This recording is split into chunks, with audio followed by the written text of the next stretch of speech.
आपण पाहताय झी24 तास. विश्वाची निर्मिती नेमकी कशी झाली किंवा नेमकं काय कारण घडलेलं की जेव्हा ही विश्व निर्माण झालं याबाबत आपण जाणून घेतोय आणि त्यासाठी आज महाप्रयोग सुद्धा सुरू झालेला आहे. या महाप्रयोगामुळे काही अफवा सुद्धा पसरलेत, काही गैरसमजुती पसरलेल्या आहेत, त्यांचा आपण इथे एक निरसन करण्याचा प्रयत्न करतो आहोत. आपल्याबरोबर आहे TIFRचे संशोधक डॉक्टर अनिकेत सुळे. आपण त्यांच्याकडून आणखी माहिती जाणून घेणार आहोत, पण त्याआधी आपल्याला प्रेक्षकांचा एक प्रश्न आलाय. त्यांचा काय प्रश्न आहे ते ऐकूया. उत्तम बोलत आहेत कोल्हापूरवरून. नमस्कार उत्तम, बोला, प्रश्न विचारा. आता दुबईमधून भूकंप झाल्याची एक बातमी आहे. बोला. त्या बातमीशी याच्याशी काय संबंध आहे का महाप्रयोगाशी? बरं, भूकंपाची जी बातमी आलेली आहे आज ते त्याचा काही या महाप्रयोगाशी संबंध आहे का असा प्रश्न आहे.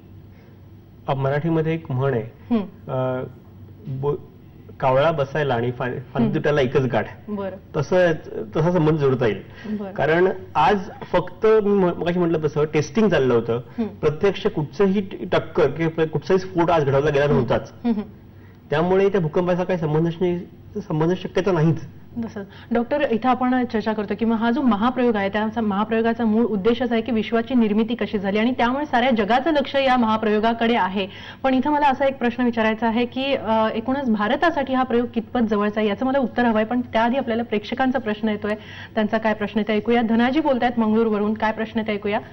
नमस्कार धनाजी, बोला, प्रश्न विचारा. नमस्कार. हॅलो. हा बोला. हॅलो. हा बोला धनाजी, बोला.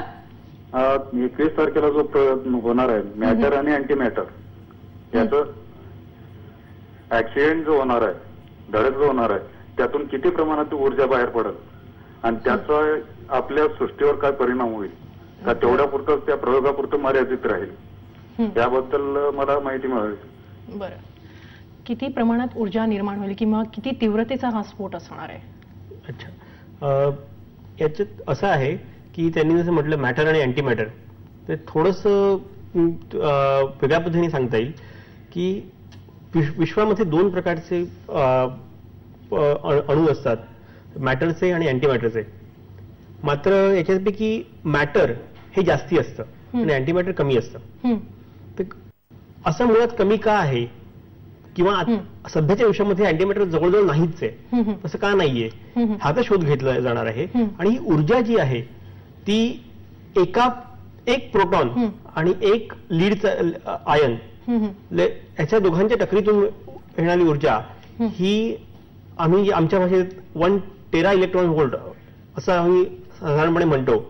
आणि असे 600 मिलियन स्फोट प्रति सेकंद म्हणजे 60 दशलक्ष स्फोट 6 दशलक्ष स्फोट प्रति सेकंद म्हणजे तरी सगळ्याचा विचार केला तरी काही ज्यूल्स म्हणजे एखादा बल्ब लावण्याची ऊर्जा प्रत्येक सेकंदातून निर्माण होईल. अच्छा अच्छा, मला इथं एक थोडक्यात प्रश्न असा विचारायचा की जसं मी म्हटलं की भारतासाठी हा प्रयोग कितपत जवळचा हे थोडक्यात सांगा.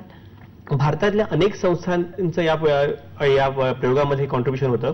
इव्हन माझी संस्था TIFR त्याच्यामधल्या अनेक शास्त्रज्ञांनी या प्रयोगासाठी काम केलेलं आहे. आणि यातला एक एक्सपेरिमेंट जो आहे त्याला CMS असं म्हणतो.